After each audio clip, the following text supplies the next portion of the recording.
A Long Walk to Water, Chapter 11. The Stories So Far. Now I can't figure out why the two visiting men think they will find water in a certain spot that she knows has never produced water. 6 armed men loot Selva and his group, tie up Uncle, then shoot him 3 times. Southern Sudan, 2008. After the 2 men left the village, the task of clearing the land between the trees began. It was very hard work. The smaller trees and bushes had to be burned or uprooted. The long grass had to be sifted and hoed under. It was dangerous work too, as poisonous snakes and scorpions hid in the grass. Naya was still making the 2 daily trips to the pond. Each time she returned, she could see that slowly but surely the patch of cleared earth was growing in size. The earth was dry and rock hard. Naya felt puzzled and doubtful. Did they really think there could be water in such a place? Southern Sudan and Ethiopia, 1985. Uncle was buried in a hole about 2 feet deep, a hole that had already been made by some kind of animal. Out of respect for him, the group walked no more that day, but took time to mourn the man who had been their leader. Selva was too numb to think, and when thoughts did come to him, they seemed almost silly. He was annoyed that they would not be able to eat after all. While the men had been looting them, other birds had arrived and pecked at the roasted stork until it was nothing but bones.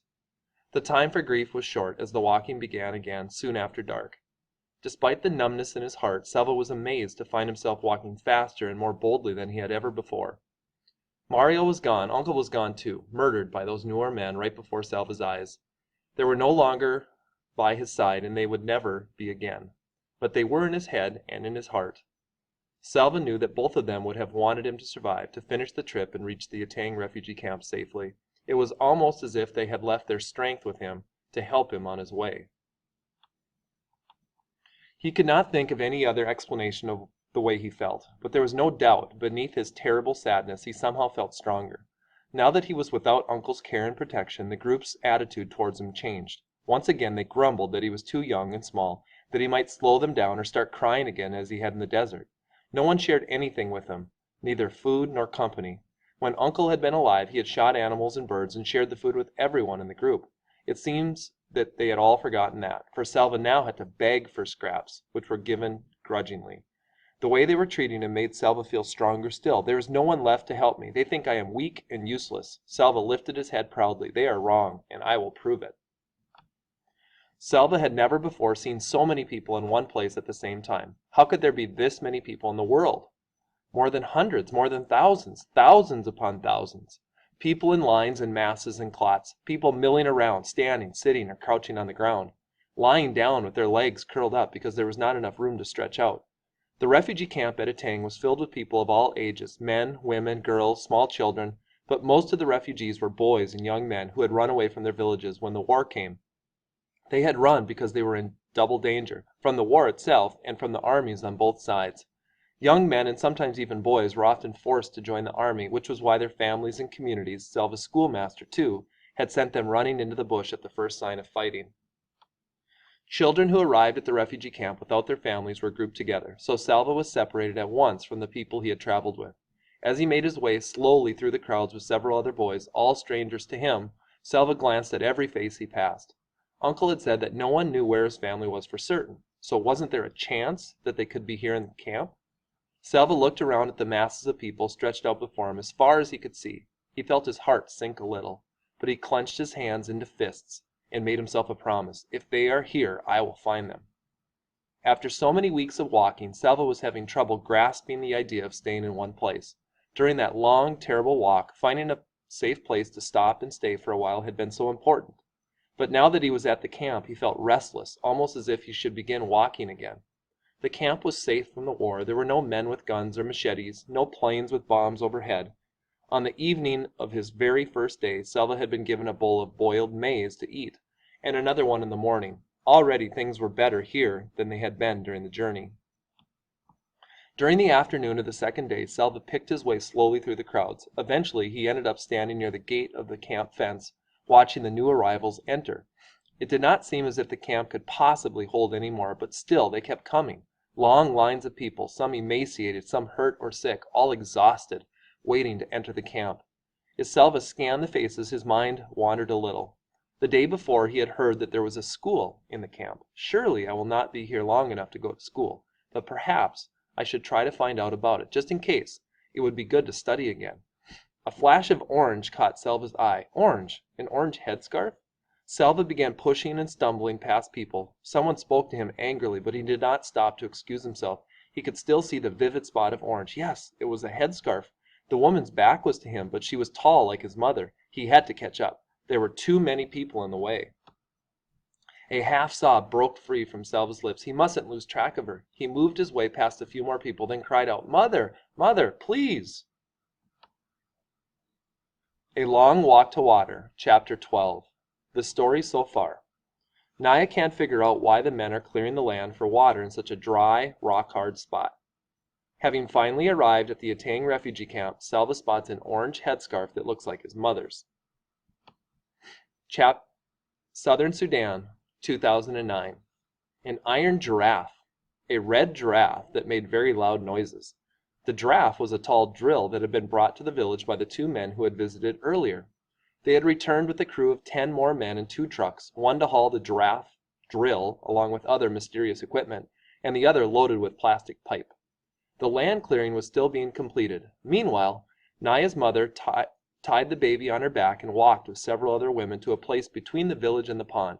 They collected piles of rocks and stones and tied them up in bundles using sturdy cloth.